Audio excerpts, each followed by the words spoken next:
Welcome back to the Trauma Therapist Podcast. My name is Guy McPherson.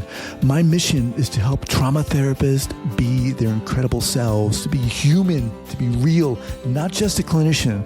I'm a big believer in who we are is more important than what we know. And this requires cultivating authenticity, genuineness, and vulnerability, and that requires intention. You can learn more about my courses and workshops by going to thetraumatherapistproject.com. That's thetraumatherapistproject.com. Let's get started. So here we go. All right, 5, 4, 3, 2, and 1. All right, folks, welcome back to the podcast. Thrilled to have back Michael Remole. Michael, welcome back. Thank you so much for having me. It's an honor to be back.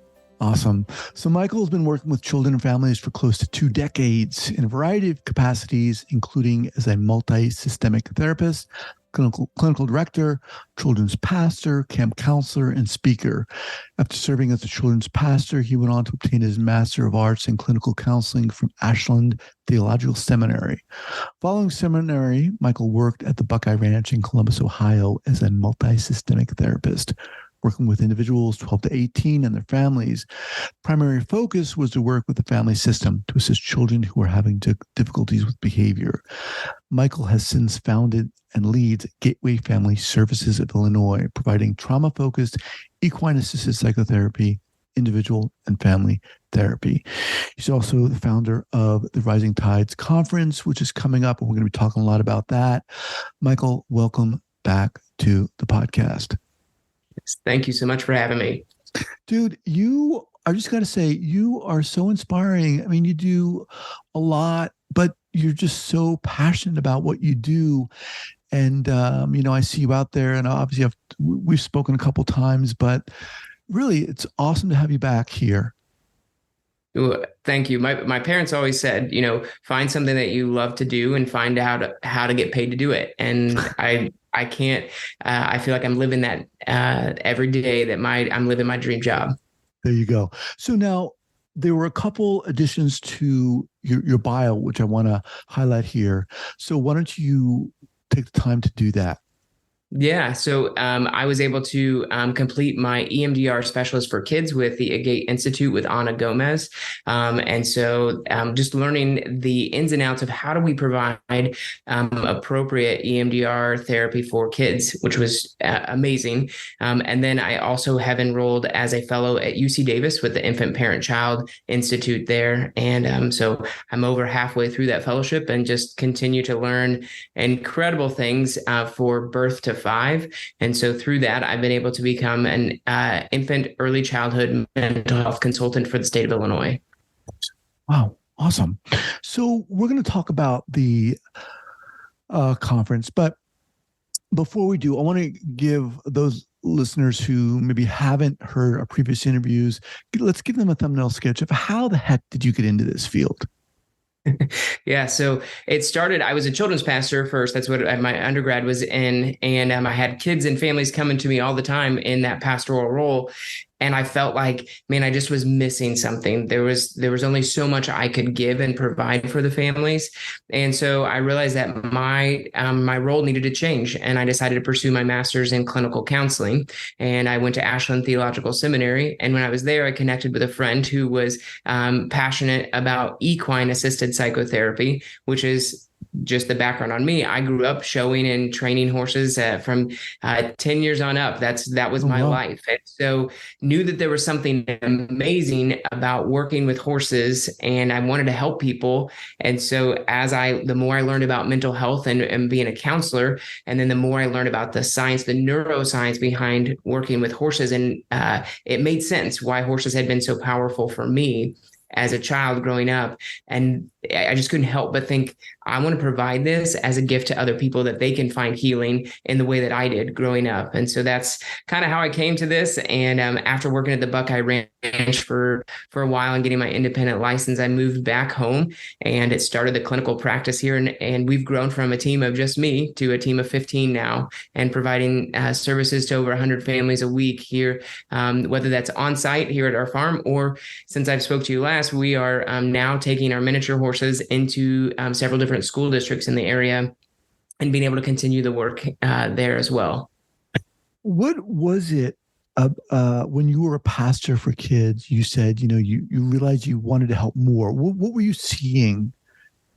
Yeah, You know, I think that the big thing I was seeing was a lot of kids who had experienced trauma, and I didn't know what exactly to do. There was a lot of complex behaviors that were showing up at home or in the school, in the classroom setting, and I couldn't quite figure out what to do and how to best help them. And so I felt like my toolbox, I had a pretty full toolbox as far as working with kids, but there were a lot of kids I just was stumped and I didn't mm. know how to best help support the families. And so that's why I decided to go and pursue my master's in counseling. All right. So let's jump to this conference. Now, I'm going to make a little joke here. Pardon my humor, but you've got a couple of people here who Bruce Perry. Who's Bruce Perry? Who is this? How the heck? Talk about that. How did you get involved with Dr. Perry? I mean, come on. Amazing. Yeah. So the model of therapy that we use here is called natural lifemanship. And that is the basis of human and horse brain development and the importance of relationships. And a lot of the work there, it ties into Dr. Perry's neurosequential process. And I was introduced to Dr. Perry through natural lifemanship, and I jumped on board. I remember during my training for natural lifemanship, I ordered Boy Who Was Raised as a Dog. And I'm not a really fast reader, but I read that in 24 hours. I just couldn't put it down and signed up for the NMT phase 1 and went out to boot camp and the symposium. And every time Dr. Perry had something, online, I've jumped on those calls to try and learn from him. And it's been my dream after going out to Banff for his symposium. I was like, we need to bring this back to Central Illinois. I want to share the gift to Dr. Perry with as many people as possible. And so he can attest to this. I send a lot of emails asking for him to come join us. And he's agreed to do that, to come and share with us. And he's been with us the last 2 Rising Tides that we've had. And I just feel like his neurosequential process has radically changed my life personally and professionally. And I couldn't help but he has to be the keynote, one of the keynotes for Rising Tide. So what was the impetus for you to start Rising Tide? Tell us about this conference. Yeah. When I moved to Illinois in 2014, I kind of thought it was going to be just kind of a short stay before I moved someplace else. And then we had a survey that was done to assess the needs of our community, and recognizing that Vermilion County, where we live, has the highest residential placement rate. We have our abuse and neglect rates are twice the state average. And we have a very high addiction and overdose rate here in Vermilion County. We're a very rural area. And when I moved here, there were very few therapists that were working with kids.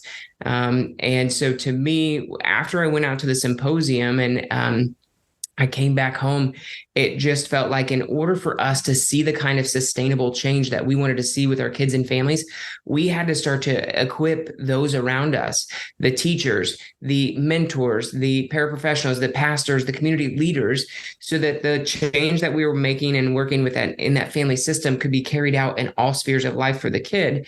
But I couldn't do that by myself. I needed to bring in other people to do that. And I remember I was mowing my yard one day and heard the saying from JFK that a rising tide raises all ships. And I was like, that's it. I want to have a conference called Rising Tide that equips people, no matter what your line of work is, that it helps you make the world a better place, that helps you heal personally, helps your family heal, and that we can break those generational cycles of abuse and neglect, and our communities can be healthier and happier and safer. And so that's where it started from. And then part of my in reflecting back on, what would make a great conference, I went back to the people who have influenced me. Their speaking, their teaching, their work has really influenced me.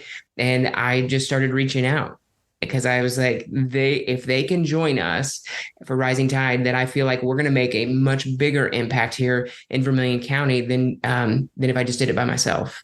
That's an incredible story. Super freaking inspiring. So, I mean, you're such a doer. You seem to have this ability to not just envision ideas and concepts, but to go out and make them create them. So pulling back a little, so the Rising Tide Conference is for who? Yeah, so we've really tried to be intentional in this, that we're going to be able to speak to a wide variety of audiences, from your mental health professionals, your counselors, social workers, LMFTs, as well as your educators, your community leaders, your parents, paraprofessionals, pastors. Because we have invited a lot of people from a variety of different backgrounds, we wanted to really be a very comprehensive conference, not just for mental health professionals, because I really think, and Dr. Perry is really starting to speak to this about the mental health crisis that we're facing, is that there is such a high need for people who need services, and there are few therapists to meet that need. Like, it's not realistic. We don't have enough hours in the day to appropriately meet that need. And so in order to really address the needs of those who are struggling, we've got to equip other people in the community. We've got to equip those teachers, those parents, those caregivers to really start to address that, so that we can provide the type of services that individuals need. So it's for a wide variety of an audience, and they're going to learn what skills about helping. Yeah. What? Yeah. So we're going to take a look at basic brain development, Dr. Perry's neurosequential process, and then we're going to continue to build off of that with our presenters, whether that's some of our keynote presenters, our breakout presenters. And so we have to understand how we operate. We have to have a pretty solid foundation of the neurosequential process. And then as we're looking at that, then what does that look like in the classroom? So strategies for teachers. We've got presenters who have been in the classroom, they've been administrators, principals, and now their job is to help equip other people. We've got people who've been in clinical settings who are providing direct care. So how do you help the client, the family system change? We've got people who've been influential in the community and really being creative in how they're looking outside the clinical walls to make systemic change in their community, so that we can be more proactive instead of reactive to those who've experienced trauma. So we're going to be gaining understanding. We're going to be taking a look at what this, looks like for us. And then what do we do? What kind of tools can we put in our tool belt that will help us no matter what line of work we do?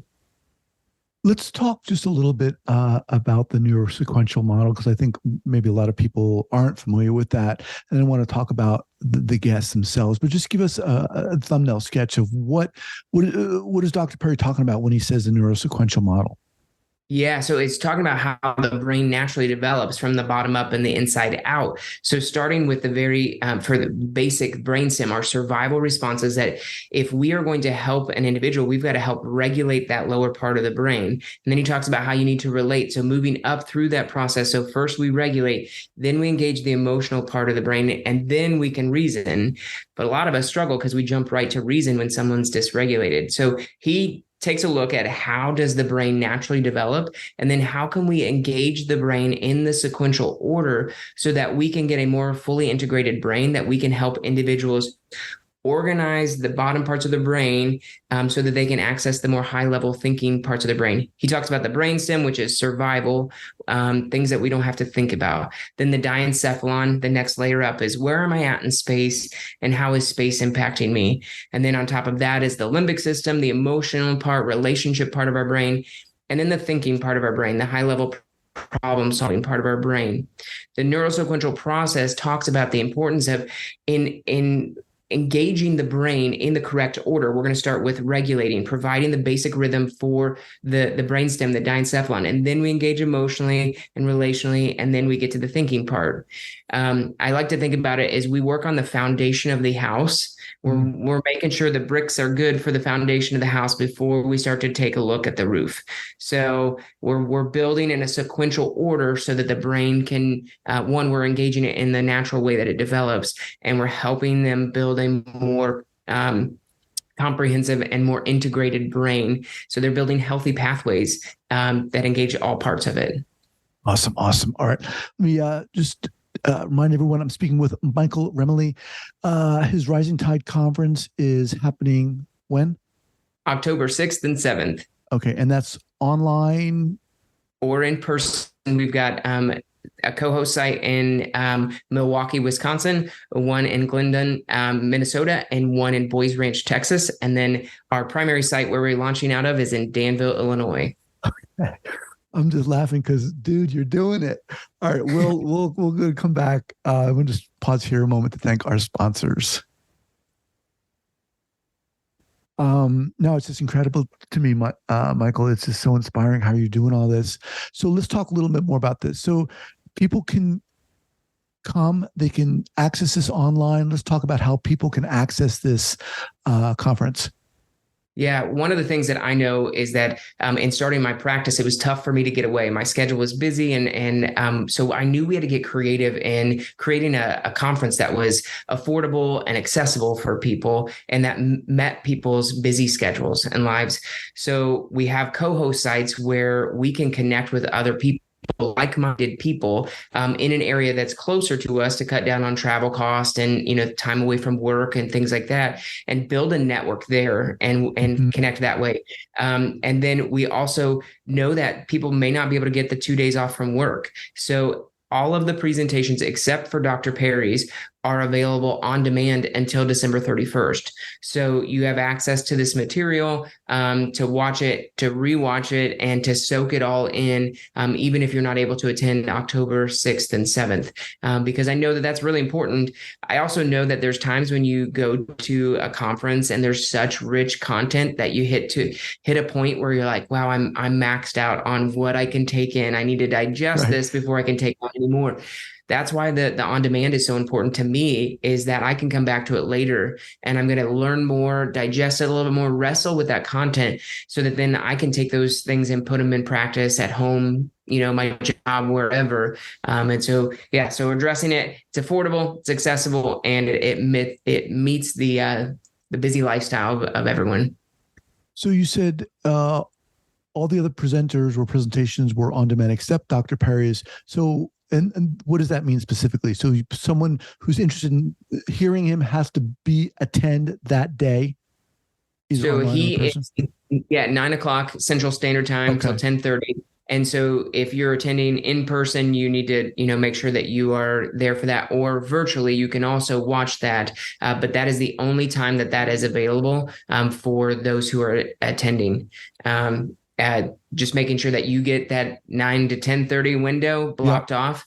And then we do have, and I didn't share this when I mentioned our co-host sites, this year we've added a co-host site in the Middle East and a co-host site in Australia. And they have that. Theirs is the Middle East is going to be the 13th, 14th, and the Australia is the 14th, 15th. And what we're going to do is they are going to be able to have access to Dr. Perry's during their live presentation as well. Wow. Now, can you mention who are the presenters? Just give a little brief overview. Yeah, we have 6 keynote presenters. Dr. Bruce Perry, we've got Dr. Stephen Porges with the Polyvagal Institute, Dr. Melissa Merrick, CEO of Prevent Child Abuse America, Dr. Stuart Avalon with Think Kids and Harvard Medical School and Mass General Hospital, and then Alex Kechatani is California Teacher of the Year. And then Ben Zobrist was the 2016 World Series MVP, and he has really been taking a different approach and talking about mental health and being. He's created Champion Forward, and how do we help kids and those in high pressure situations? How do we navigate that stress? Mm-hmm. So those are our 6 keynotes, and then we have 22 breakout presenters that are going to dive deeper into a variety of different things. From occupational therapy, we have a whole track for occupational therapists that can really look at from birth, the full lifespan. What does this look like? We have people presenters who are talking about what this looks like in the community. How do we transform the community? How do we create leaders who are not just trauma informed, but are trauma responsive? So we've got Tim and Ann Grove from Well Point up in Milwaukee. We've got Michelle Mikeheader from the Neurosequential Model and Cal Farley's, Emily Wong from Whole Services in Calgary. We've got Ana Gomez talking about those complex behaviors and the role that dissociation plays with clients, and how do we navigate that. Robin Goebel. She's been on your podcast before, and she's doing amazing things. And she's going to be talking about how do we address those baffling behaviors. What are the ways that we take a look at that? We've got Philip Tedeschi. He is with the University of Denver, and he's going to be talking about animal-assisted therapy. Obviously, that's very close and near and dear to my heart. And one of the things that's really important for us is animal welfare, that animals that we are inviting into this relationship, this therapeutic relationship, how do we make sure it's appropriate and okay for them? How do we take care of them in the midst of this, and that they're not a tool, that they're a being that we're partnering with? So he's going to talk about that. And then Shell Taylor from Australia is going to be, Can I Hold Your Paw? She does canine assisted therapy. So there are a lot. I would encourage people to get out on the website and take a look at the lineup of presenters, because I feel like we have a rock star team. And I'm a little partial because one of the presenters is my wife, and I think she's an incredible therapist as well. And so I can't overlook her. But Gabby Remole is going to be presenting on state-dependent functioning and how does that impact our relationships as well. The website is risingtideconference.com. We'll have that linked up here at the show notes page at the traumatherapistpodcast.com. So how would you say this? I mean, you'd mentioned before that there are a lot of conferences out there, obviously. How are you differentiating this? What are you, I mean, from the others? Yeah, I think one of the things that is, conferences that I've attended are there are a lot of theory, talking about a lot of things. And then I'm an activator. You mentioned that I like to do things. So I love to hear the content, and then I need to know what's next. I need to know, okay, you taught me about the neurosequential process, but what do I do about it? And that is the part that I feel like we've done a really good job of having a pretty good solid foundation of neuroscience and trauma, and how the trauma impacts us, how the trauma, the transgenerational trauma, the impact that it has in our communities and all those things.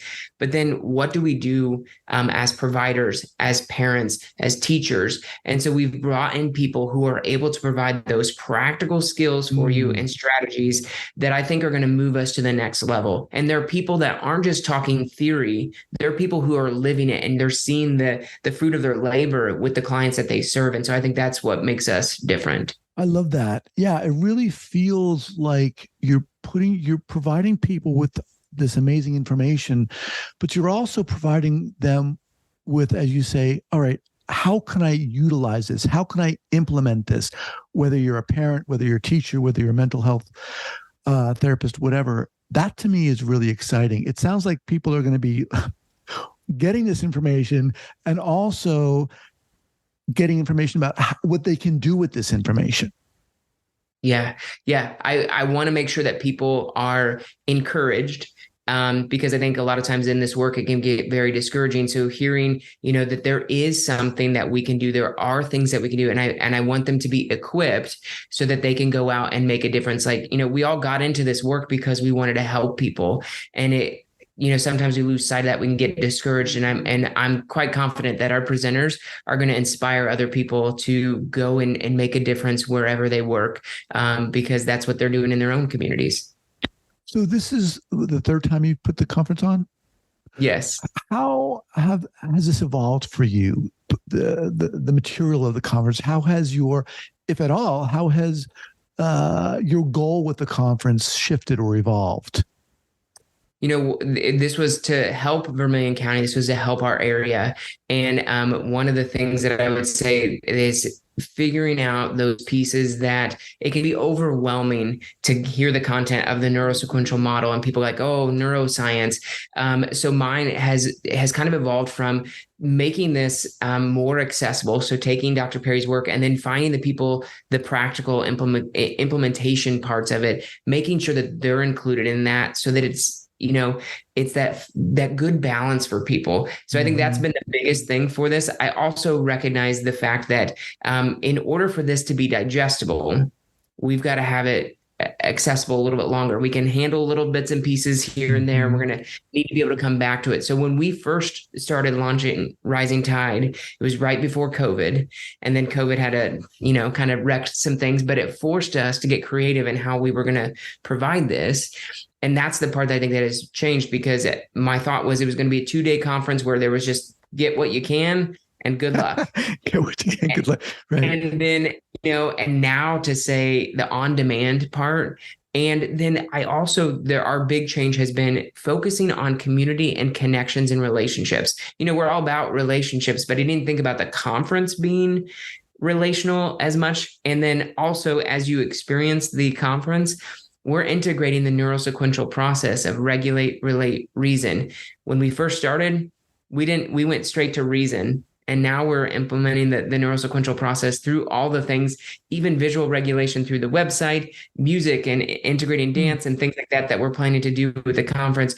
That is part of what has evolved, because the more I understand the neurosequential process, the more it fits into all the little things and ways that we can provide active and passive regulation that helps us learn better, even as adults. And then how do we, provide enough stimulation without overstimulating? And how do we provide that appropriate amount of dosing that Dr. Perry talks about? So those are some of the shifts and changes that we've made along the way in Rising Tide, to where it's more accessible. And honestly, I think it's going to be more beneficial for those who attend, because they can digest the information for a lot longer. Really interesting how you've given thought to not just what is within the conference, but how it's being presented, and even utilizing the neurosequential model to help you present the whole conference. That's really cool. Thanks. So yeah, go ahead. Well, and I think that is a part of learning this, is the more Dr. Perry has taught us, the more I think we need to be able to experience this, because then that's going to better help us as we go to implement it with those around us. Right. And you mentioned you've got these other satellite sites in Australia and the Middle East. How did you acquire those? How did you engage? Yeah, those? so Maha and Shell, who are the two co-host sites, the leaders there, they have been with me with the NMT cohorts. And so we've been talking about what this looks like and how we could make this accessible over there. And it's been a lot of fun. We've had to get pretty creative on how we navigate the time zones and also internet and all those good things. But Shell was part of the Rising Tide conference in 2021. And I will tell you, there was just this beautiful bit of community that took place with Blossom Tree Psychology and the organization that she leads there. It was amazing to see how online because of COVID, hers went completely virtual. So we did a presentation, and then we had these processing groups, and to hear the people talk about the processing and what changes, what small changes they would make in their clinical setting or in their classroom. It was amazing. And to me, I couldn't help but think we have to partner with them again, because they inspired me and taught me a lot through the process as well. Awesome. All right, Michael, let's wrap up here. So people want to find out more and register. Where should they go? Yeah, head on over to risingtideconference.com. And we have the early bird registration is available till September 15th. But tickets are still full price, is $199. And so you can earn up to 30 continuing education units, CPDUs, multiple licensures that we can offer continuing ed for $199. I don't think that you can have this lineup for that kind of price as well. Yeah. Awesome. All right, man. Well, again, we'll have all this linked up. Michael, you are so freaking inspiring. And what you're doing is, it's really incredible. It really is. And I commend you. I love having you on this podcast. You just emanate inspiration, and hopefully I'm soaking it in. Well, thank you very much. I would say I'm inspired and motivated by you as well. So thank you. And thank you for all the work you're doing for our community. It's an honor to be on your podcast. I appreciate that. All right, man. We'll be in touch. Thank you.